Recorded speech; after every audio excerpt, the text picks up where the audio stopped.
Bonjour, nous sommes le mercredi 2 avril 2025 et je vous propose la situation des cultures de cette semaine. En ce qui concerne les colzas, les stades évoluent lentement avec les températures qui sont fraîches le matin et autour de 14-15 degrés l'après-midi. Donc là, on commence à voir de plus en plus de fleurs dans les parcelles, mais ça reste pour le moment assez calme. Au niveau des ravageurs, les charançons de la tige du colza ou de la tige du chou, il y a quelques captures, mais c'est vraiment marginal. Et en plus, étant donné que là, on a le début de la floraison, on sort de la période de sensibilité du colza par rapport à ce ravageur. Au niveau des méligettes, les conditions ne lui sont pas trop favorables, le vent, les températures fraîches. Donc pour le moment, on en observe assez peu. On est autour de 1 par plante, donc on est largement en dessous du seuil qui est de 6 à 9 méligettes par plante. Et en plus, à partir du moment où la parcelle rentre en floraison, là on va sortir de la période de risque. Au niveau des céréales, donc les orges d'hiver, maintenant la quasi-totalité des parcelles sont arrivées à épi 1 cm. Et dans les secteurs les plus précoces, on s'approche du stade 1 nœud. On observe un petit peu de maladie, un peu de rouille naine sur quelques parcelles et également le complexe helminthosporiose, rhynchosporiose. Donc le risque est à prendre en compte à partir du stade 1 nœud. Donc pour le moment, pour toutes les parcelles qui sont encore à épi 1 cm, c'est un peu tôt, comme pour le régulateur. Donc ça sera à prendre en compte à partir de la semaine prochaine. Mais bon, pour le moment, la situation est plutôt saine. Au niveau des blés, la majorité des parcelles se situe entre fin talage et épi 1 cm. Donc là, c'est pareil, ça avance pas trop vite du fait des températures fraîches. Au niveau sanitaire, c'est plutôt sain, on n'observe pas grand-chose. À surveiller là, à partir du stade épi 1 cm, la rouille jaune, même si les conditions très lumineuses et fraîches ne sont pas favorables pour le moment. Les modèles nous montrent un risque qui est plutôt faible. La principale maladie à prendre en compte, ça sera pour l'instant l'oïdium dans les terres légères, puisque c'est une maladie de faiblesse, et donc avec le stress hydrique qui démarre un peu, notamment dans les sables. Donc là, il faudra être vigilant, puisqu'on pourra avoir de l'oïdium dans les prochains jours. Au niveau des orges de printemps, bon maintenant la levée est bien avancée, sauf dans les parcelles très argileuses où ça a été mis dans le sec, et là, là c'est pas levé. Mais sinon, globalement, on est à 1-2 feuilles. Donc on continue à surveiller les pucerons, là les conditions ne sont pas favorables. Et les limaces, et là également les conditions ne sont pas favorables. Donc là pour l'instant, ça suit son cours et on pourra envisager les rattrapages de désherbage à partir du stade 3 feuilles, donc à partir de la semaine prochaine. Au niveau des autres cultures de printemps comme les pois et les févroles, là il n'y a rien de particulier. Pour le moment c'est également le cas, il y a peu de cytones puisque les conditions ne sont pas favorables.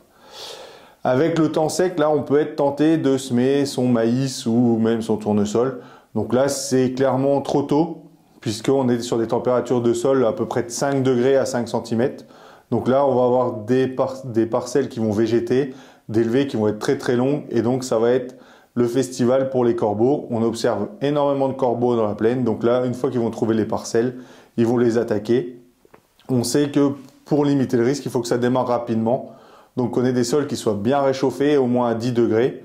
Donc là, il faut encore attendre avant de déclencher les semis. En plus, dans tous les essais qui ont été faits, si on sème le maïs fourrage de bonne heure, on va perdre en rendement par rapport à un semis à partir du 15 avril. Parce qu'en fait, on va avoir des feuilles plus petites. Donc on aura moins de biomasse, donc il vaut mieux encore attendre, surtout que de toute façon il n'y a pas d'eau d'annoncer, donc il faut attendre que le sol se réchauffe. Nous allons maintenant faire un point sur la culture de la betterave. Cette année nous a offert la possibilité de renouer avec des semis précoces. Après 2 années de semis au mois d'avril, les semis se sont étalés du 5 mars au 20 mars, avec une date moyenne de semis au 17 mars. Dans des conditions de sol très ressuyées, et des implantations très bien réussies. Les levées ont pu aussi être observées de manière assez rapide compte tenu d'une date de semis précoce. Pour les semis du 7 mars, les premières levées de betteraves ont été observées 14 jours après le semis.